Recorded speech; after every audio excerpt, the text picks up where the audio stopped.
and welcome back to the final part of the show with Kevin and Lucy, and I am delighted to say comic Dave Chawner is also joining us. Good morning.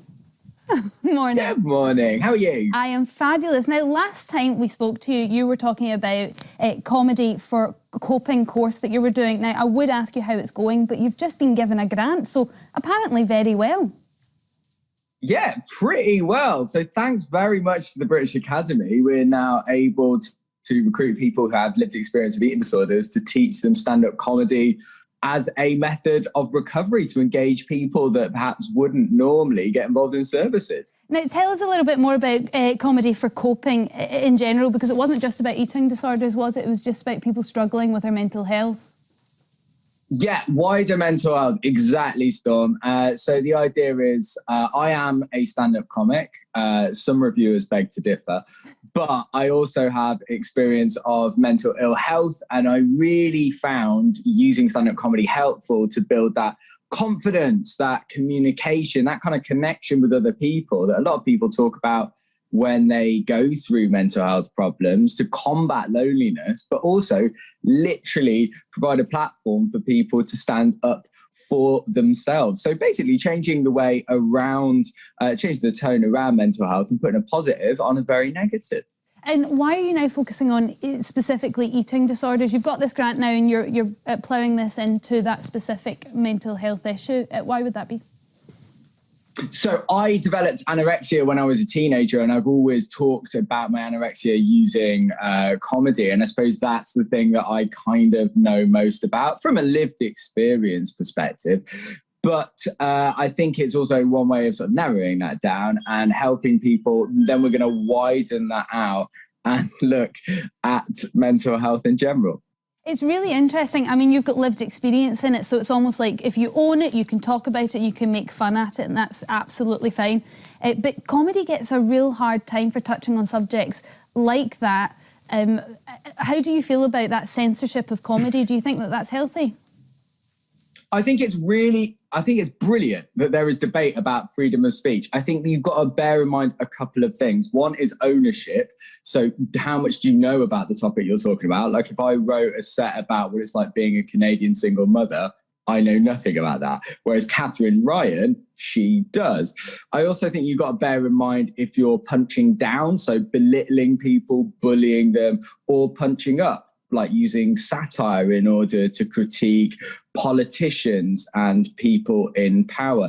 And also just generally, what's your intent with the joke? Is it to make you seem superior, or is it to explain, to educate, and to entertain people in a way that is not necessarily unoffensive, but I think the intent of the joke, whether you are belittling people or whether you are actually explaining something. Now, you're definitely entertaining people and you're back on stage after a very, very long pandemic, what's felt like a century. How's that feeling, being back in front of an audience? Oh, it's absolutely brilliant. And there's this weird bell curve to it as well, because like in the first sort of couple of weeks after lockdown, there was so much goodwill, and you could literally go on stage and tell a knock-knock joke and you get a standing ovation. And then there's this weird thing of like, you kind of get used to that, and then people are just used to being back. So you've got to kind of work for it. So it's weird. And it's also like, it's really funny seeing people go, oh, I just went to Spain. And it's like, no, you didn't. You haven't been to Spain for 18 months. Nobody's been to Spain. Nobody's been anywhere. Well, listen, you're going to stay, talking of working for our money, we better get back to the news review, and you're going to stay with us for that. Now, our first story that we're going to talk about is this news. Dominic Raab has come out and he's got this new plan to plug up our labour deficit at the moment, and that is by using ex-cons, so individuals coming out that are of working age, coming out of prison. He wants to get them trained up as lorry drivers. How are you feeling about that, Kevin? Well, I think it's like if you come out of prison and you haven't got a job, You might have a lot of other problems. You're more likely to reoffend. I think about 50% of people coming out of prison reoffend within the first year. So if you come out and you've got a job and you can have a house and you have some money and hopefully you can get a settled family relationship, you can tackle any literacy or drug or alcohol problems you have. If we have all that, it's a great idea. I think he's just latched on to lorry drivers, but he says he's got a 45,000 captive workforce. It's quite right. In fact, they work rather hard to keep them captive. And there is an existing lorry driving scheme down in Bognor Regis. So I think it's good. Although, given he was a big Brexiteer, he's helped create the lorry driver shortage in the first place. Dominic Raab, maybe he's going to try and finish it. But I think when people come out of prison, you want them to go into a settled way of life, and they're less likely to reoffend, and that's better for us all. I mean, on paper, it seems incredibly simple, but I feel like we might be missing an issue here, Lucy, with sending former criminals into lorries, training them up to drive all across the country, carrying lots of stuff in the back of their van. Well, I think at that point it becomes about trust, and you have to offer trust to people so that they can get that sense of well-being that comes from feeling trusted. This, as Kevin says, is an initiative close to my heart because it's in Bognor Regis, which is where I grew up. They're working with the prisoners in the open prison at Ford. And there's going to be a summit today, which Dominic Raab is hosting, not just with this haulage company, but with Timpsons, who are very passionate about employing ex-offenders. And what they say is that you get a really good work ethic, you get a really good attitude. People want to turn their lives around. They often have a lot of regret, particularly if they are just a first-time offender, and they want to be given that opportunity to show what they can do. So I think more power to companies like this, like Greggs, like Marks & Spencer, who are going to be attending this summit, to actually encourage us to see convicts in a completely different way, that they are actually possibly only in that situation because of other circumstances, and we need to give them a helping hand. I do wonder whether they'll take into consideration the crime that they committed to end up in prison. What do you think about this, Dave? That's literally just what I was going to say, because if you've just been imprisoned for driving without due care and attention, getting behind the wheel of a lorry, probably not a good idea. But I think it's so easy to be cynical about this, but I love that this is solution focused. I love that this is, for me, I think one of the biggest things about prison is rehabilitation and giving people a job, giving people responsibility. Personally, I think it's win-win. And obviously they've got to want to do this as well. Like, you don't want an Italian, like, you know, an HGV version of the Italian job, but I think that it could be a really great scheme. Listen, I think people are just worried whether we're going to be able to train these guys up, guys and girls up, quick enough to be able to get our PS5s in the stores for Christmas. They could save Christmas. This is I find this quite a funny story, and only, Kevin, because of the first line, which says, Newcastle United's new Saudi Arabian owners say that they were not offended by the fans who celebrated the purchase of their club wearing homemade head coverings and robes. They would, however, like them to stop, which I think sums up the entire story, but explain more. It is, and they've issued guidance on match day attire.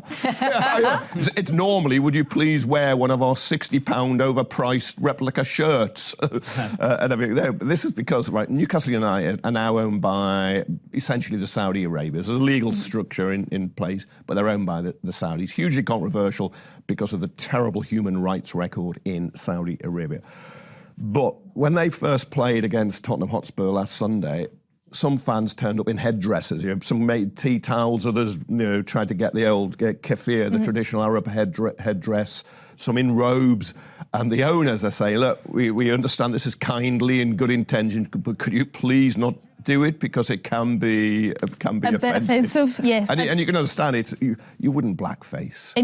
Absolutely. I think if the Saudi Arabians were Glaswegian women, they'd say, "Gone no day that." Would be essentially what they're saying here. As a Sunderland fan yourself, though, how are you feeling about this? Yeah, I should declare an interest there. I know viewers who know will be screaming at me.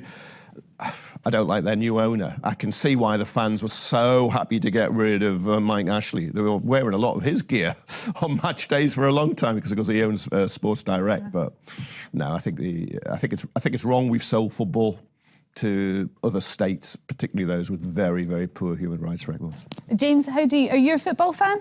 My dad is. The other boys in the band are. That's a no then. That's a no. Yeah, that was a really diplomatic no. I think with this one though, not that two wrongs make a right, but I think the Saudis are on thin ice, sort of saying, well, please don't do that, don't do that. We could be like, well, please don't cut people's hands off for stealing stuff. Yes, Like, you know, I'm it's not sure they would take too kindly to that. No. You'd Okay. be locked up, actually, if you said that in Saudi. Yeah. We'll move on to things that we can say, and some government czar is now telling us not to give our phones to children, which kind of seems a bit sensible, Lucy, no? It is sensible in as much as you don't ever want to really regard a phone as an alternative dummy or childminder. And I think that is arguably what this is referencing, the way in which some people think that if I give a phone to a child, it will just keep them quiet for a little while. And what this czar is saying is, could you not give them a book? Could you not give them something straightforward that isn't flashing and isn't kind of working on all sorts of algorithms to seduce you into spending more time with this particular gadget?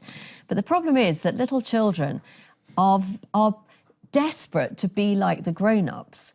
And I was given a little phone, a little red phone, a little receiver when I was small, because I saw my parents on the phone, and you kind of want to do what Mummy and Daddy are doing. You want to pretend to be a grown-up. And so sometimes children will actually ask for your phone because they want to pretend to be you. They want to pretend to be having conversations with their best friends or with their teddy. So there's something here around, yes, engage with your children, but perhaps you could limit your own phone use, because then your children wouldn't actually be so desperate to mimic you and use your phone. The other issue with this is they're saying that too much time on these gadgets and phones and games particularly that they're playing is it's limiting our children's attention span. So they just don't have the attention span to read a full novel. They can't be bothered with it. I'm wondering whether that affects you, Dave, in your gigging, whether you find your younger viewers switch off halfway through, or you keep holding their attention.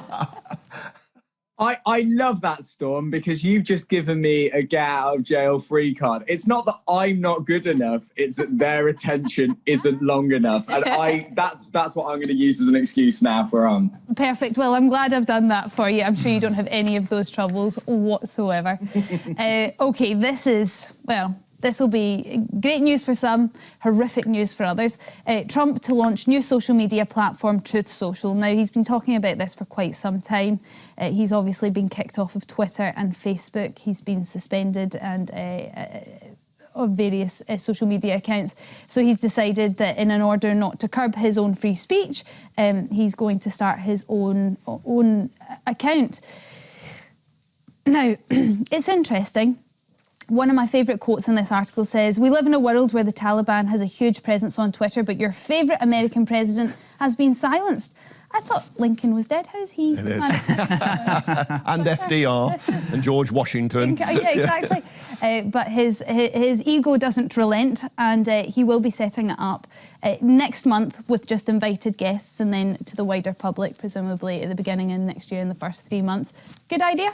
Donald Trump talked about truth is killing satire. You've had it. I mean, you're not going to be able to beat that, are you? I mean, it's all about making money. That's what it is really about. When he ran for the presidency in 2016, he never thought he'd win. He did it as a business proposal. Thought he'd raise his profile, he'd get Trump TV, and he'd ka-ching, ka-ching, ka-ching, all the dollars would come in. That's it. And if you get... Do you not think it's just, he just wants his megaphone back? He just wants to be really noisy and be heard. He's fundamentally a toddler desperately trying to get attention. What do you think, James? He wants his megaphone back, or he wants money in his pocket? Or does he want both? Or does he just want to tell the truth, maybe? I think in the infancy stages, he's trying to make sort of like a dangerous dystopian Tinder alternative for him and his weird cronies, because it's just invite only in the first bit, so maybe that's his play. But I think, the hypocrisy and irony of calling it truth it's biblical, so I hope it's written into one of Dave's future sketches. I feel like I have to balance this out and say, we don't know. It could be a very, very good platform speaking a lot of truth. But he did take legal action this week to stop the truth coming out of papers from the presidency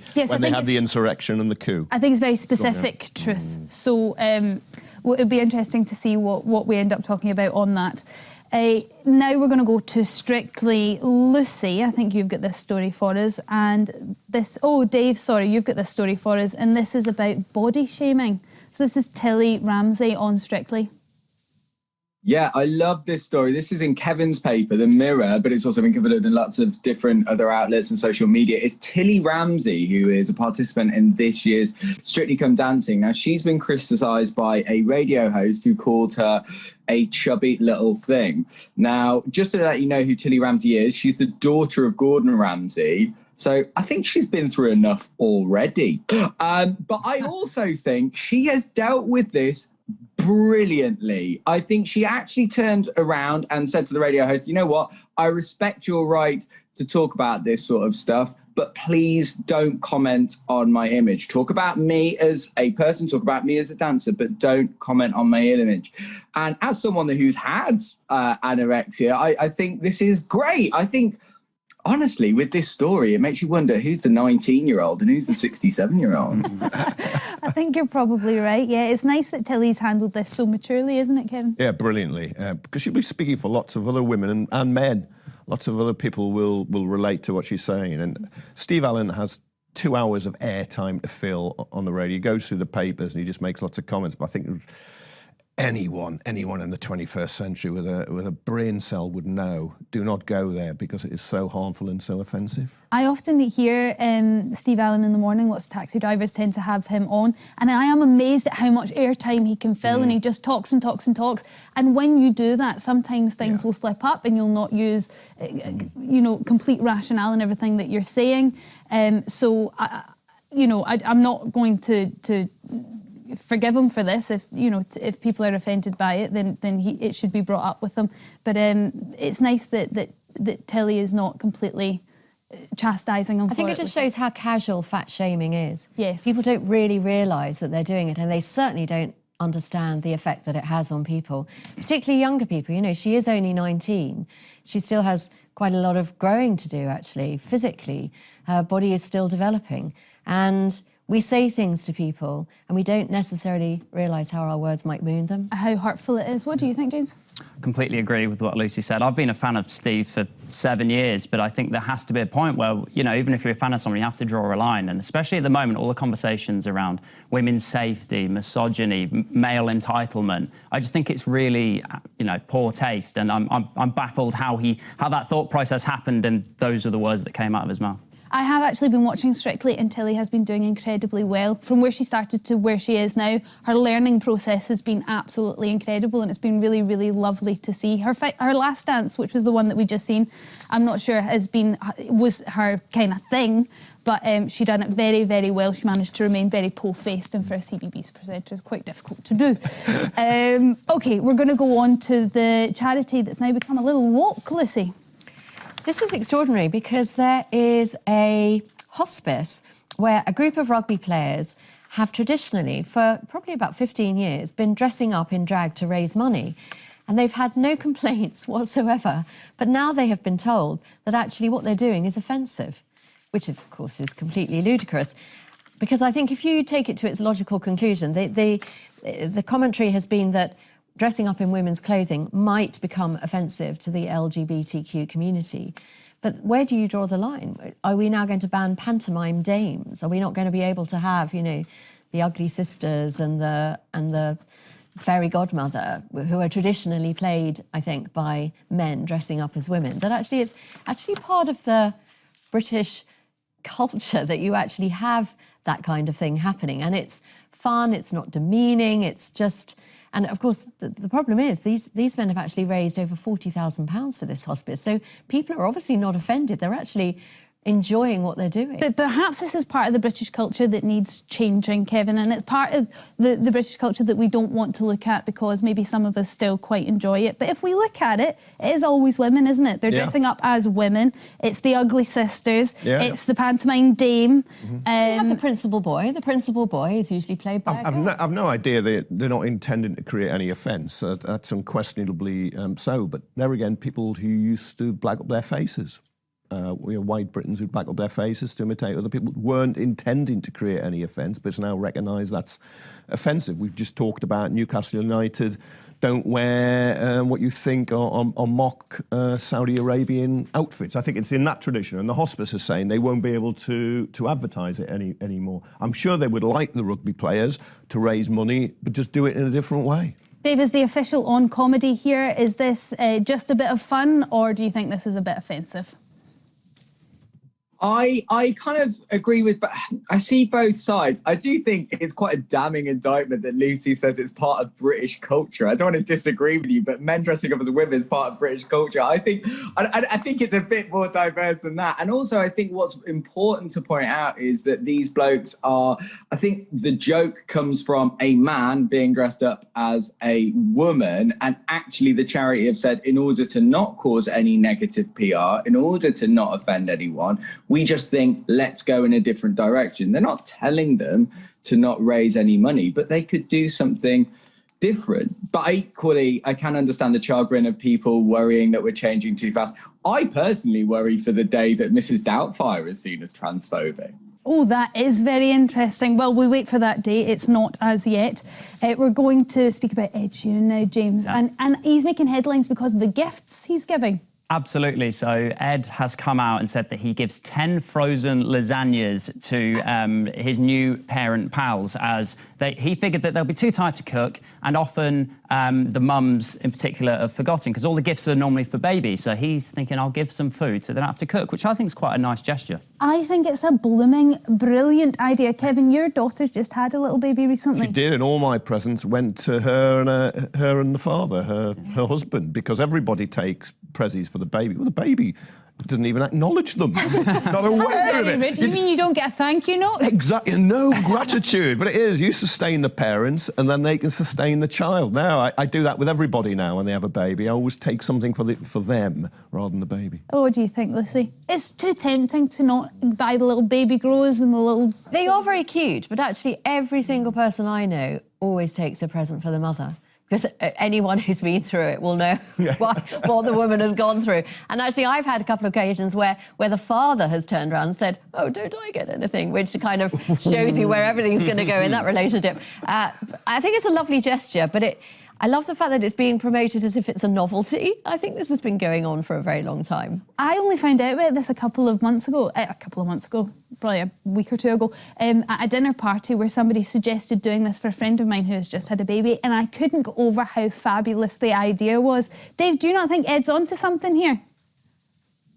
I think it's absolutely great. I mean, I want to know if he's offering any alternatives. I mean, lasagna, not one of my favourite choices, but I think this is a lovely idea. And it actually shows like quite a thoughtful person. It's not something that I think I would personally have thought of, but that just reflects badly on me. Well, I like the idea of actually maybe varying it up a bit, not just lasagna, maybe spaghetti bolognese, maybe a veggie dish, who knows? Well, that's all we have time for today. We're all out of time, James. What's going on in tomorrow's show? Gonna be a good one. We have broadcaster Jasmine Dottiwala and Deputy Leader for the Reclaim Party, Martin Daubney, here, along with historian Bettany Hughes. We're going to be discussing all of the day's big stories and asking whether it's absolutely bonkers to hold the stag do before your wedding day. Don't tell Kirsty, my fiancée, because that's exactly what I'm going to be doing before our big day next week. I did warn you about it. This is not going to be good. Anyway, we'll discuss that tomorrow. Time to say goodbye to our panel. Kevin Maguire, Lucy Beresford and David Chawner. Thank you very much for joining us, and thanks for everyone who took part in today's show. The conversation continues after the programme. We're on Facebook, Twitter, Instagram and TikTok. And next up on 5 is shoplifters and scammers at war with the law. We're back here at 9:15 tomorrow. Until then, it's been great to have you on board, and bye for now.